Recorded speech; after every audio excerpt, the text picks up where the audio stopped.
How to apply for a Lyft driver or how to drive for Lyft. Hello everybody, welcome back to my channel. This is me, Bipen Basnet, and today I'll guide you on how you can apply for a Lyft driver. Now the process is simple. You can simply go ahead onto your Play Store and search in for Lyft driver app.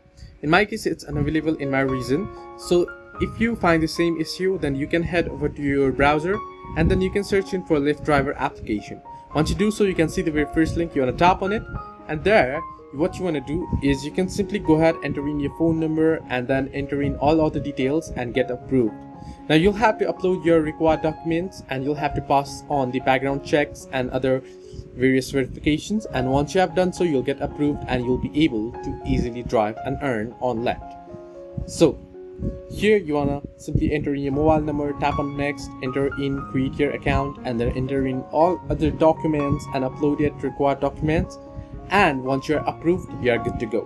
Hope this helped you. Do like and subscribe, and do not forget to leave a comment down below if you have any further issues.